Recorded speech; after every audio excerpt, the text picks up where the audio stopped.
Hea issand, me ülistame sind ja me täname sind, Jumal, ja ma palun praegu lihtsalt Jeesuse nimel, kallis püha vaime, et sina tuleksid ja räägiksid, issand, igale ühele otse, issand, halleluuja. Et see, mida ma siit annan edasi, issand, et see lähtuks, issand, sinu südamest, issand, Jeesuse nimel.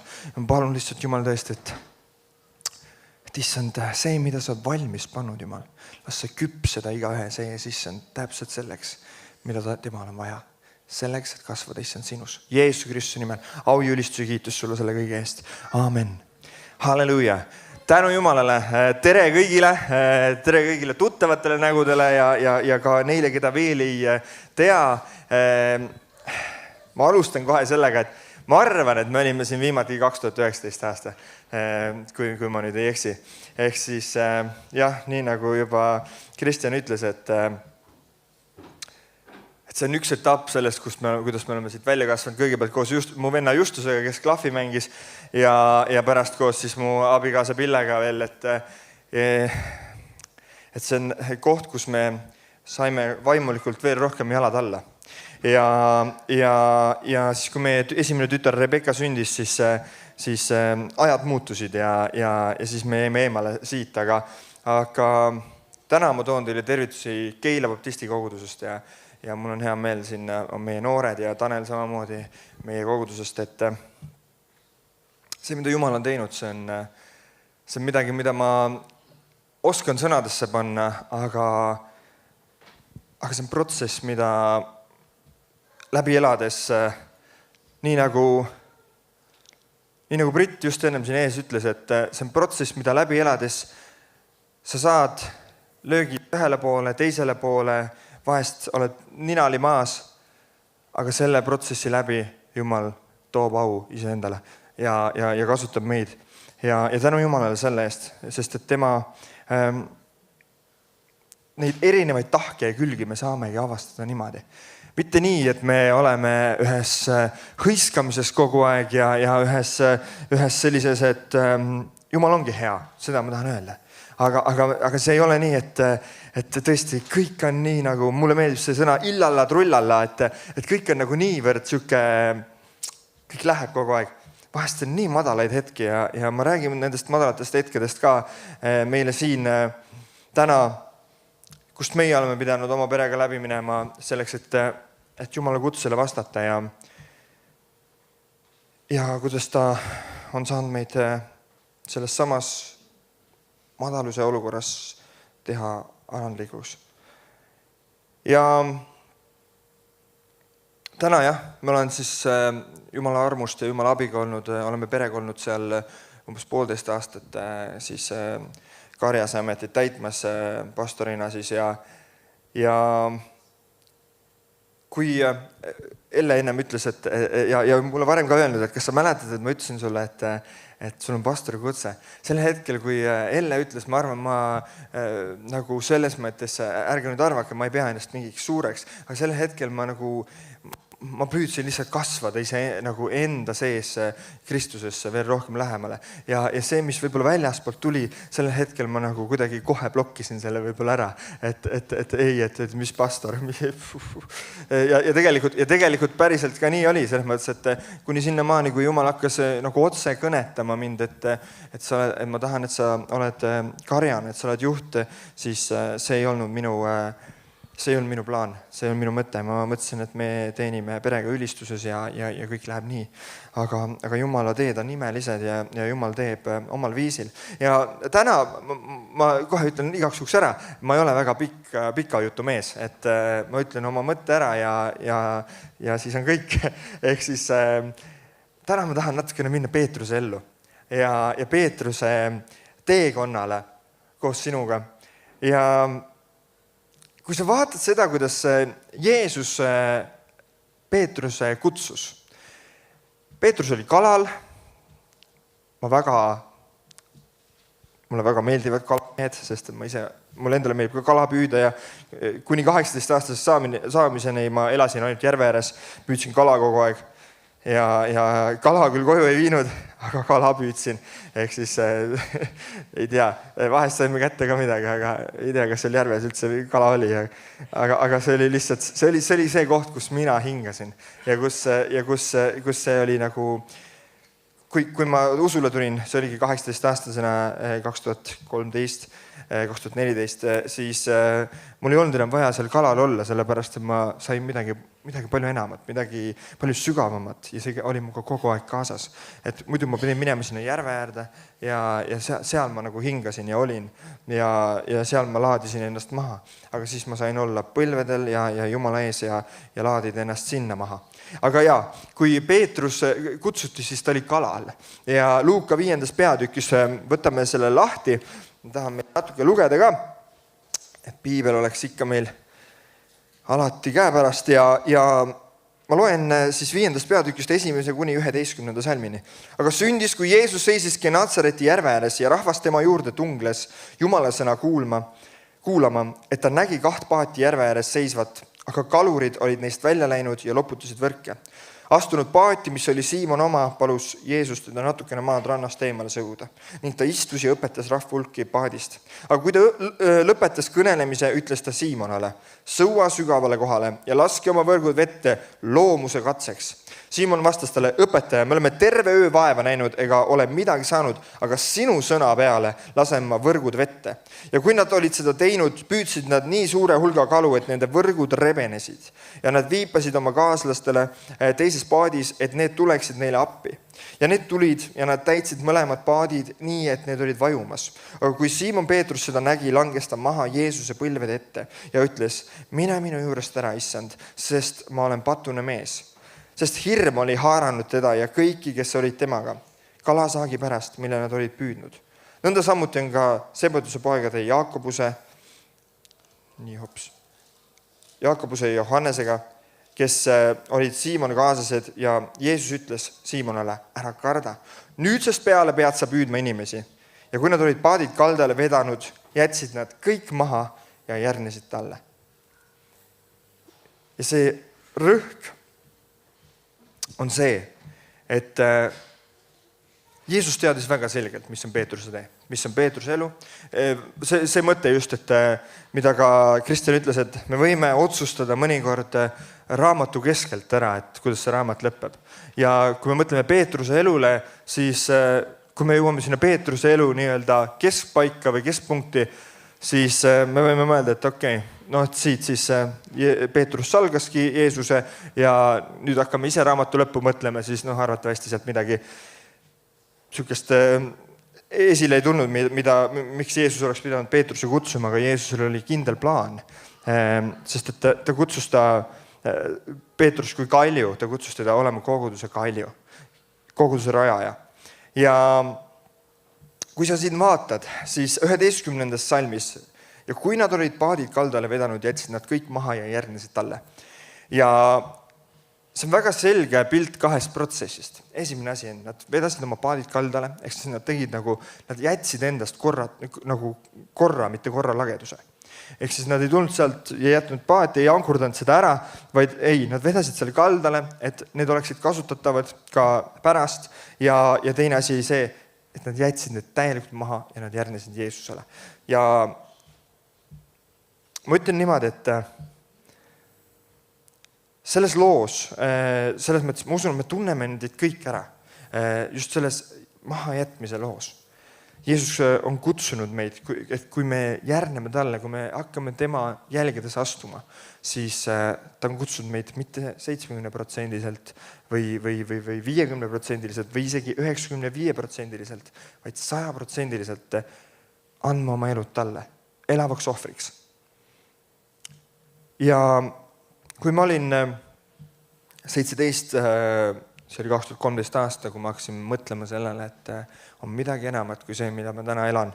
Ja minu ümbert 2 inimest lahkusid traagilistel viisidel, said surma siis ja elu mõtte küsimused aina tulid ja kuni siis selle hetkeni, kui mul hakkasid endal sundmõtted, enesetapu mõtted peale tulema ja kõik siuksed nagu rünnakud, selles mõttes mu enda sisemised rünnakud, kus ma sain aru, et tegelikult kuna tänu Jumalale minu pere on kristlik pere, siis ma sain minna oma isa juurde öelda, et asjad on nii ja isa ütles, poeg, pane põlved maha. Võib-olla te olete kuulnud seda lugu, aga lihtsalt see mõte on see, et sellel hetkel Jumala abiga ma otsustasin, et tõesti, ma teen kannapöörde ja jätan selle paadi, jätan selle vana elu maha. Ma olin artist, mul olid bändid, kus ma laulsin erinevad, ka sõbrad, ma ütlen niimoodi, et ka vahest sa pead oma elust sõbrad jätma maha, sellepärast, et mis on ühist kristlase, usklikul uskmatuga. Ja vahest on see koht, kus tõesti maailma sõbrad tõmbavad sind pigem ära, kui nagu tugevamalt veel Kristusesse sind hoopis. Ja seda kõike ma nagu selles mõttes tegin. Ja ma tahan öelda, et selle sõnal ei ole rõhk pidin, vaid ma sain nagu vabaks sellest ängist, sellest robustsest eluviisist ja tänu Jumalale selle eest ja samamoodi oligi, ma astusin ja jätsin selle, mis oli selja taga ja loomulikult taheti ju kiskuda ikka tagasi ja kõik see ja kõik need nii-öelda väljakutsed ja see, aga Jumal oli kutsunud ka, ta juba teadis, et ta on mind ka kutsunud inimeste püüdjaks, meid kõiki on kutsutud nii-öelda inimeste püüdjaks. Sel hetkel ta pidi rääkima Peetrusega Peetruse keeles, et sa enam ei püüa kala, vaid sa püüad inimesi. Aga sind nagu kutsutud selleks, et olla valgus ja sool seal, kus sa oled. Ja tänu Jumalale selle eest. Aga võtame Galaatia 5, 13-26. Teie vennad olete kutsutud vabaduseks. Ärge ainult tehke vabadusest õigustust lihalikule loomusele, vaid teenige üksteist armastuses. Sest kogu seadus sisaldub täielikult ühes lauses. Armasta oma ligimest nagu iseennast. Kui te aga üksteisega purelete ja kisklete, siis vaadake, et üksteist hoopis alla ei neela. Ma tahan öelda, käige vaimus, siis te ei täida lihalikke himusid. Sest lihalik loomus imustab vaimu vastu ja vaim lihaliku vastu. Need on teineteise vastased, nii et teie ei saa teha seda, mida tahaksite. Kui aga vaim juhib teid, siis te ei ole seaduse all. Lihaliku loomuse teod on ilmsed. Need on hoorus, rüvedus, kõlvatus, ebajumala teenistus, nõidus, vaen, riid, kiivus, raevutsemine, isemeelsus, lõhed, lahknemised, kadetsemine, purjutamised, prassimised ja muu sarnane, mille eest ma teid hoiatan. Nagu ma varemgi olen hoiatanud, et need, kes midagi niisugust teevad, ei päri Jumala riiki. Aga vaimuvili on armastus, rõõm, rahu, pikk meel, lahkus, headus, ustavus, tasadus, enesevalitsus, millegi niisuguse vastu ei ole seadus. Jeesuse Kristuse omad on lihaliku loomuse risti löönud koos kirgede ja himudega. Kui me elame vaimus, siis käigem ka vaimus. Ärgem olgem auahned, üksteise häritajad, üksteise kadestajad. Mis ma tahan sellega öelda? Meid on kutsutud täielikule meeleparandusele.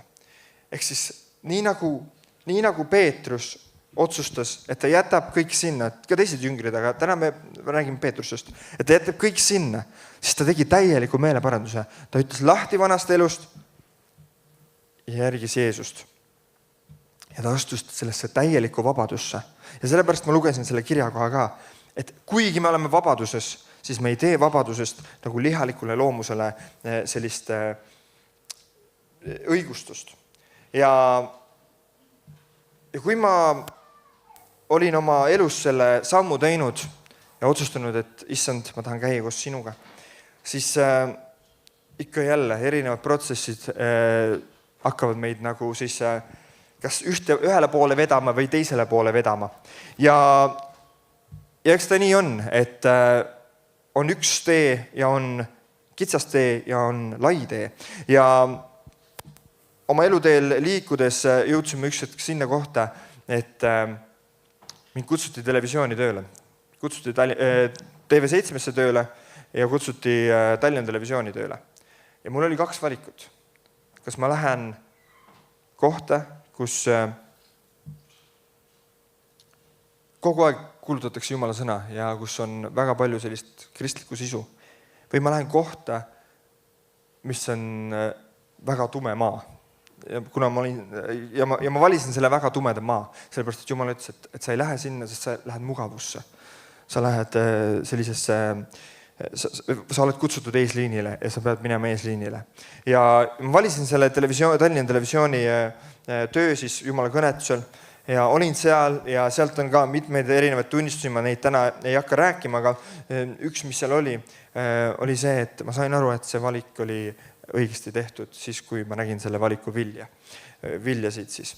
Ja seal oli väga palju erinevaid siis tuntud inimesi ja loomulikult lihalik mõtteviis võib-olla või mõte sellel hetkel oli see, et no ma lähen arvatavasti sinna umbes nii, et Savisaart on ju päästma, aga tegelikult oli seal hoopis üks noormees, kes oli läbi ja lõhki käinud läbi väga rasketest olukordadest ja see, mida Jumal tahtis teha läbi minu sellel hetkel Joosepi elus, siis ma ei näinud kohe seda vilja.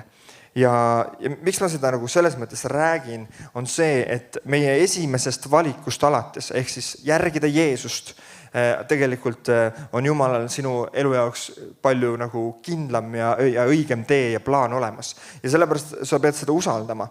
Ja täna olen ma sellises kohas, ma lihtsalt pärast saate aru, miks ma neid põimin oma vahel, aga täna ma olen sellises kohas, ma hetkel töötan ettevõttesse, mis toodab pehmet mööblit ja ma olen seal tootmis- ja müügijuht olnud umbes 4 aastat.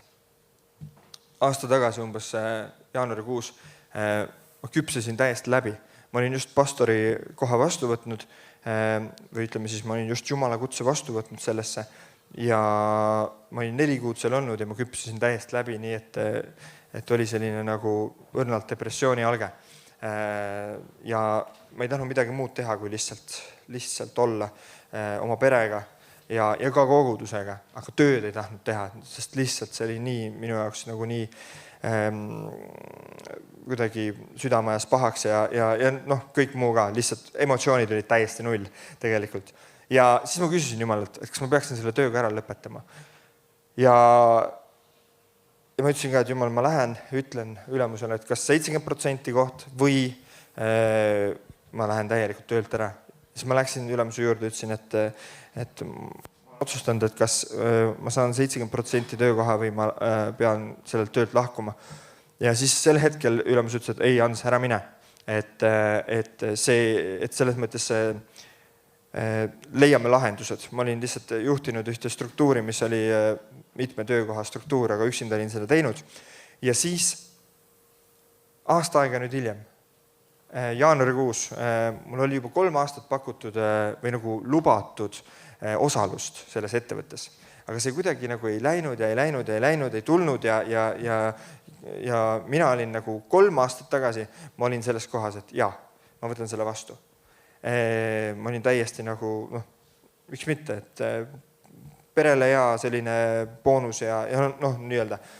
Siis 2 aastat tagasi olin ka üpris kindel, et ma võtan selle vastu. Ja nüüd aasta aega tagasi ma juba nagu hakkasin läbi katsuma seda protsessi, sest ma olin siis pastoriks juba läinud Keilasse ja ma teadsin, et Jumalal on midagi nagu nii palju nagu teist või suuremat plaanis, et ma ei hakka lihtsalt otsustama selle peale, et ma tahan seda edu. Ja nüüd jaanuarikuus siis lõpuks tuli mulle see osaluse leping e-mailile ja selleks hetkeks oli Jumal mind valmis küpsetanud ja öelnud, et ei, sina järgi 100% minu plaani ja mina teen ülejäänu. Ja mitme kõnetuse pealt siis, mis Jumal mulle isiklikult andis, pluss lisaks sellele, et me ootame veel 3. last ka, siis selle tulemusel ma lihtsalt teadsin, et ma pean astuma üldse välja sellest kõigest. Ja ütleme issandale, et sina oled minu kuningas. Ja ma ei teeni 2 isandat, sest ma sain väga konkreetselt aru, et 2 isanda teenimine on see. Ja oluline on see, et mõistke seda, et ma ei räägi iseenda tegudest, vaid ma räägin teile ühest loost, kuidas Jumal minuga on toimetanud. Ja Mattiuse 23, 1-12, võtame korra lahti. Siis Jeesus kõneles rahvale ja oma jüngritele. Moosese asemel on istunud kirjatundjad ja variserid.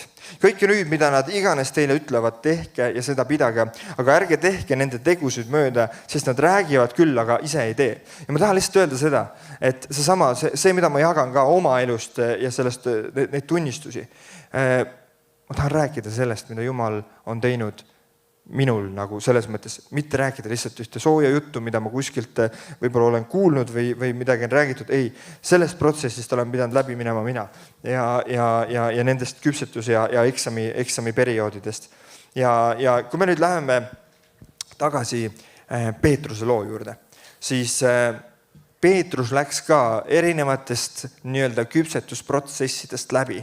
Kuni sinnamaani, et me kõik teame seda, et Peetrus salgas Jeesuse 3 korda.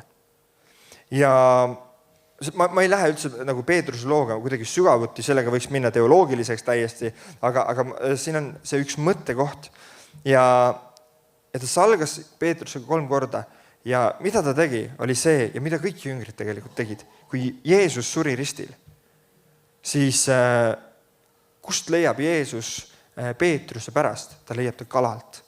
Ehk siis Peetrus oli pöördunud oma vana elu juurde tagasi. Ja Peetruses olid nagu Jeesuse tõotused kõikuma löönud sel hetkel. Kui me vaatame Johannese 21. peatükki.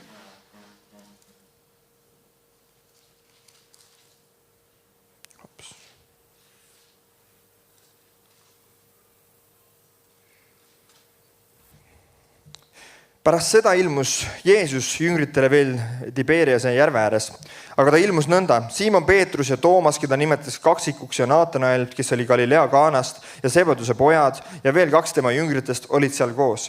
Siimon Peetrus ütles neile, ma lähen kalale. Nad ütlesid talle, et tuleme sinuga kaasa. Nad läksid välja ja astusid paati. See tähendab seda, et neil olid paadid alles. Nad teadsid, et nad jätsid need paadid sinna nii-öelda kaldale või ütleme nii, et neil oli erinevates kohtades, nad olid kalamehed ikkagi. Neil olid selles mõttes oma erinevate nii-öelda kalameestel, sõltub kalamehest muidugi, aga on erinevates kohtades ka paadid ja ütleme, sellel ajal ei olnud transport nii, et nagu panen treila järgi ja sõidan järgmisse kohta ja lasen paadi vette. Et sul oli vaja, et sul oleks erinevates kohtades need võimalused. Ja siis lähme siit edasi 3. Siimon Peetrus ütles neile, ma lähen kalale, nad ütlesid, me tuleme sinuga kaasa, nad läksid välja, astusid paati, ent sellel ööl ei püüdnud nad midagi. Aga koidu ajal seisis Jeesus kaldal, ent jüngrid ei teadnud, et see on Jeesus. Jeesus ütles siis neile, lapsed, on teil midagi leivakõrvaseks? Nad vastasid talle, ei ole. Aga tema ütles neile, heitke nood paremale poole paati, siis te leiate. Nad heitsid ja ei jaksanud seda enam tõmmata kalade hulga tõttu. Nüüd ütles jünger, keda Jeesus armastas Peetrusele, see on issand. Siimon Peetrus kuulnud, et see on issand, võttis kuue ümber, sest ta oli alasti ja hüppes järve. Aga teised jüngrid tulid paadiga, nad ei olnud ju kaldast kaugemal kui umbes 200 küünart ja vedasid noota kaladega. Kui nad nüüd tulid mäele, nägid nad valmis lõket ja selle peal kala ning leiba. Jeesus ütles neile, tooge neid kalu, mida te praegu püüdsite. Siimon Peetrus läks üles ja tõmbas mäele nooda täis suuri kalu, arvult 153 ja noot ei rebenenud, kuigi neid oli nii palju. Jeesus ütles neile, tulge sööma. Ükski jüngritest ei julgenud temalt küsida, kes sa oled, sest nad teadsid, et ta on issand. Ja kui me vaatame, siis need 2 lugu lähevad omavahel selles mõttes kokku, algus ja uus algus veel.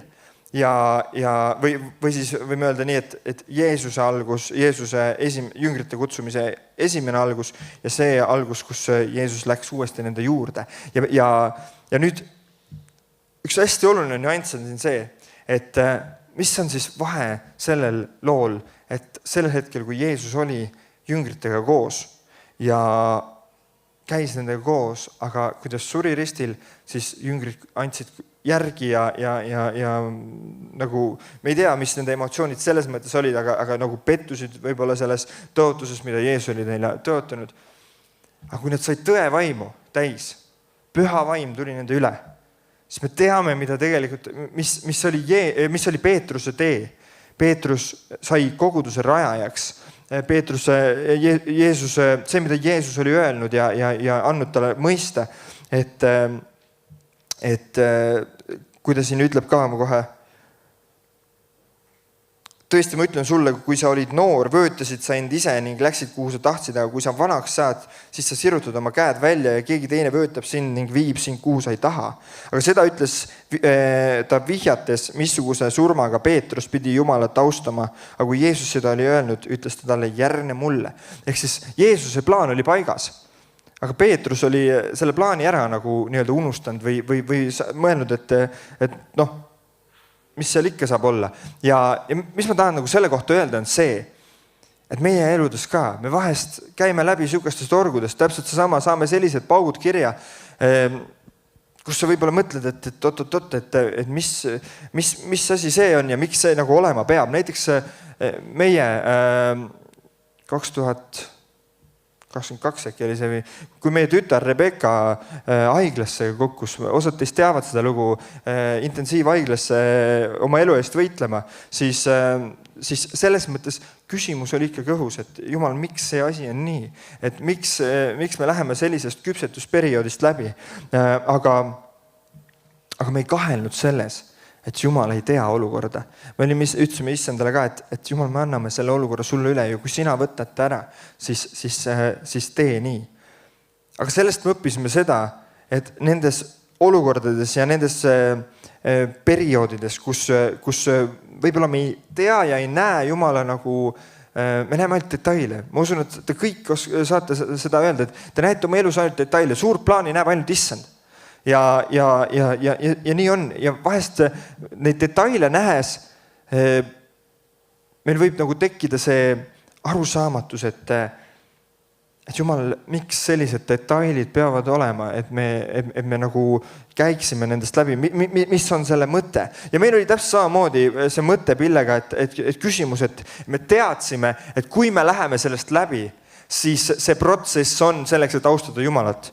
Ja see oli siis, see oli 2023 aasta vahetus, siis me lihtsalt panime põlved maha, ütlesime, Jumal, me oleme tulnud sellisest kohast läbi, võtta nüüd lihtsalt ja kasuta meie peret 100%. Ja sellepärast sa käidki sellest küpsetusprotsessist läbi, et alanduda issanda ees, et tema saaks oma täiusliku plaani sinu eest siis rakendada. Ehk siis tahan sulle öelda seda, et kui sa tunned ennast täna, et sa oled kohas, kus, ja ma lihtsalt lisan veel selle, et selle alanduse läbi, et me olime alandlikud Jumalale, ütlesime, et Jumal, tee sina nüüd seda, siis 6 kuud hiljem siis ma sain kõne siis Keila baptisti kogudusest ja mind kutsuti sinna jutule. Ja see, mida Jumal on teinud, see on imeline ja Jumala arm, et me oma perega võime täna seal olla. Aga ma tahan lihtsalt sind julgustada selles, kui sa ei näe suurt pilti ja sa ei näegi, me ei näe seda suurt pilti, siis usalda need detaile, mis on su elus. Ja nii nagu Jeesus teadis oma plaani Peetruse elu jaoks ja kui Jeesus oli need sõnad öelnud Peetrusele ja tõevaim sai tema sisse siis vaimu väljavalamisel, siis Peetrus teadis, mis on tema tee. Ja sellepärast sinus on tõevaim ja tõde teeb sind vabaks, on teinud sind vabaks, võtta see vastu ja seisa selles. Issand, me täname sind selle eest, Jumal, et issand, isegi kui me läheme läbi protsessidest, issand, kus me ei saa mitte midagi aru ja tunneli lõpus ei ole isegi mitte valgust, siis Jumal, me täname, et issand, sina tead ikkagi, halleluuja. Ja Jumal, sa näed, kust inimesed on läinud läbi, issand, need armsad õed-vennad Kristusest, kes täna siin on, Jumal. Ja ma tänan, Jumal, et sa oled ühtesid vilju tõstnud üles, issand, halleluuja. Ja ma palun ka, Jumal, et need viljad, mis sa oled valmis pannud, issand, Jeesuse nimel ja mida sa täna küpsetad, issand, ma palun, need tuleksid esile, halleluuja. Et issand, need kannaksid seda täiuslikku plaani, nii nagu sul oli issand Peetruse elu jaoks täiuslik plaan, halleluuja. Ma tänan, Jumal, et lihtsalt tõesti sa oled kutsunud meid. Ma palun, et me ei paneks issand oma sõjavarustust nurka ära, issand, vaid tõesti see oleks meile ülle pandud, issand, halleluuja. Jeesuse nimel. Ja kui me oleme eesliinil minejad, issand, halleluja, siis me läheme võitluses, issand, halleluja. Sinu väes ja vaimus, issand, Jeesuse Kristuse nimel, halleluja. Vaadates ette, issand, halleluja. Mitte enam vaadates selja taha, kus oli hea või ei ole hea. Issand, me täname selle eest, Jumal. Ja ma tänan, issand, et sa oled öelnud, et kui sa paned käe adra külge, siis ära vaata selja taha. Tänu sulle, issand. Halleluuja, isa, ma palun, et me ei oleks nagu Loti naised, issand, tõesti, et me pöörame veel pilgu, issand, selja taha Jeesuse Kristuse nimel, vaid Jumal, me lihtsalt tõesti usaldaksime sind, issand, igas olukorras. Aitäh sulle, Jumal. Aitäh sinu püha vaimu tule eest, halleluuja. Ma palun, Jumal, et sinu vägi puudutaks täna igat ühte Jeesuse Kristuse, Jumala poja nimel, halleluuja. Julgustaks, halleluuja, kinnitaks, issand, halleluuja. Ja Jumal, et tõesti, kui kuskilt täiesti sellisest kohast käib järsku pauk ära, issand, mida me ei oota, siis me ei küsi, Jumal, seda, et kas sa, Jumal, ei näinud seda või kas sa ei tea seda. Me ütleme, Jumal, miks see on? Mida sa tahad sellest tuua esile? Las see saada sinu austuseks, halleluuja. Jeesuse Kristuse nimel. Au ja ülistus sulle selle kõige eest. Amen, amen. Ole väga õnnistatud.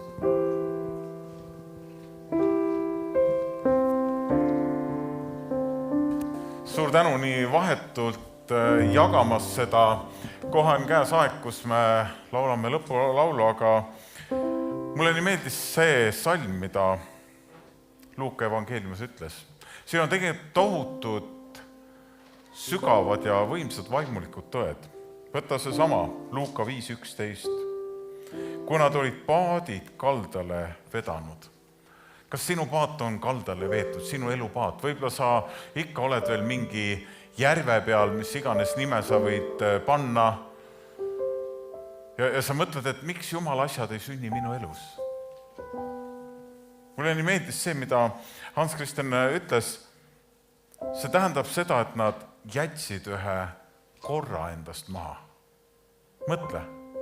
Mitte liiga palju, me ei kuule neid jutlusid, kus see, et kui sa tuled maailmast välja, tee korda need asjad. See võib väga erinevaid asju olla. Mina mäletan oma elust, mina pidin oma isa juurde minema ja ma õnnistasin teda ja ütlesin talle väga lihtsalt, et sa ei ole mind kasvatanud, sa ei ole mehena võtnud vastutust. Ja ühtpidi sa justkui ei vääriks nagu isa nime. Vaatasin tollele otsa ja ütle, et aga Jumal on mind muutunud ja ma armastan sind. Ma tõmbasin nii-öelda paadi kaldale, et ma võiks järgida seda kutset, mis Jumalal on. See on koht, kus mõelda, mida sina maha jätad. Võib-olla sa peaks midagi maha jätma. See ei ole, enamasti see ei ole nii, et see on midagi välist, vaid see on siit südamest. See on see koht. Võib-olla sa tundsid hirmu, et oi, mis ma nüüd pean andma või mis ma pean tegema, pean töölt ära tulema või auto maha müüma või tead, vahest on see nii kummaliseks võib minna, aga see tegelik reaalsus on see. See mahajätmine toimub siin. Ja sind võib üllatusena tabada, kui sa südames päriselt maha jätad. Võib-olla ei olegi neid asju, mida sa väliselt nii palju pead maha jätma. Tihti on see hirm, nii nagu eelmine salm Jeesus ütles, ära karda Peetrusele. Sest äkitselt, kui me hakkame neid otsuseid, päris otsuseid tegema, me avastame miuksed hirmud nagu pups, ujuvad su südast esile. Ja sa kardad, nii nagu Peetrus. Ja võib-olla Jeesus ka sulle ütleb, ära karda neid otsuseid langetamast. Kui sa teed seda selle salmi mööda, korra järgi kaldale vedades oma paat, jättes maha mitte hirmust ja võib-olla mingi ähvarduse mõttest, vaid mõistes Jumala kutset, siis on tõesti nii lihtne järgida Jumala kutset. Võtame palve alla, ma ei tea, kus sina täna oled. Aga ma usun, Jumala vaim on väga selgelt kõnetanud inimesi. Ja sa oled mingite otsuste ja valikute eest. Võib-olla sa ütled, et täna ma mõistan, miks mingid asjad ei ole sündinud, sest see paat ei ole korralikult kaldale tõmmatud. Ei ole hilja. Ei ole hilja seda teha oma otsuste, valikute näol ja me teame, et sõna ütleb, et Jumal teeb võimeliseks, vägevaks sind tegema seda, sest temast lähtub vägi. Võib-olla sa oled igatsenud südames, sa tuled pühapäev kiriku ja sa koged Jumala ligi ja mõtled, tahaks Jeesust järgida. Aga mingid asjad on kinni hoidnud. Siis see on see jälle märguanne, et sul on mingid otsused südames veel tegemata lõpuni. sest kui sa oled need teinud, siis äkitselt hoopis teised stsenaariumid meie eludes ja sinu elus jooksevad lahti. Sest Jumal on jätkuvalt looja. Ta loob uusi võimalusi, ta loob uusi olukordi. Tal on jätkuvalt kõik võimalik. Miks mitte sinu elus? Aga sina pead järgima Jumala kutset ja seda, mida Püha Vaim sinu ellu on täna rääkinud. Isa, me täname sinu liikujõulu eest, et taas täna on üks selline teenistus, kus sa oled väga selgelt pannud oma otse kui sõrmejälje elude peale, kus me võime näha ja tajuda seda kutset, kus sa, nii nagu Peetrusele ütlesid, et järgne mulle. Seal ei ole ähvardus, seal ei ole sundust, aga pigem sa igatsed, et me saaks pihta, et see on võimaluste aken. Võib-olla kellelgi see kõnetab selles kontekstis, et tead, see on midagi sellist, kui sa oled istunud pingil, see on spordi kontekstis ja äkki kutsutakse sind kõrgliigasse. Sest käia koos Jeesusega on kõrgliigas olemine. Teised võimalused, täitsa teine sisemine olemine. Tema saab seda teha. Sa võid olla käinud parimate psühholoogide juures, mis võib olla tore, aga üks sõna Jumalalt korrastab sinu sisemise arhiivi niimoodi, et sa täiesti šokis. Sa ütled, ma ei teadnudki, et midagi sellist on võimalik, aga Jumalas on see võimalik. Ja lihtsalt see kutse, äkki sa järgiks seda Jumala juhatust. Äkki sa järgist Jeesust päriselt kogu südamega on see võti. Ja siis sa võid näha, millised uksed lähevad lahti. Kuidas Jumal oma väe läbi tuleb selle minevikuga toime. Võib-olla sul on nii palju maadlusi selles mineviku kontekstis ja see laheneb nii, kui sa kogu südamest oled otsustanud järgida Jeesust. Isa, ma tänan, et see on see aeg ja hetk, kus inimesed rääkida sinuga vahetult, ehedalt. Ei ole selline nagu emotsiooni otsus, vaid on selge, rahulik, mõistlik sinu kõnetus ja su ligiolu, mis ise kõnetab, mis ise õhutab neid otsuseid tegema ja ma tänan, et need otsused, mida täna siin tehakse sinu palges, need on püsiotsused, sest nad ei ole emotsioonist lähtunud, vaid sinu vaimu kõnetusest, sinu sõna inspiratsioonist lähtuvalt ja see omab ühte palju sügavamat kaalu. Ja su ligiolu puudutab inimesi täiesti suveräänselt. Ja võime taas ja taas mõista sinu armastuse suurust, sügavust ja iseendast lahti lasta. Võib-olla sa pead ütlema, et Jumal, ma lasen iseendast lahti, sest ma olen nii kinni kuidagi iseendas. Nii kitsas on kuidagi endas. Lase lahti kogu südamega, sa võid maista seda Jumala vabadust, Jumala lapse vabadust. See on olemas. Ta igatseb kehtestada, aga sina pead loa ja kutsuma. Halleluuja, amen. Täname Jumalat.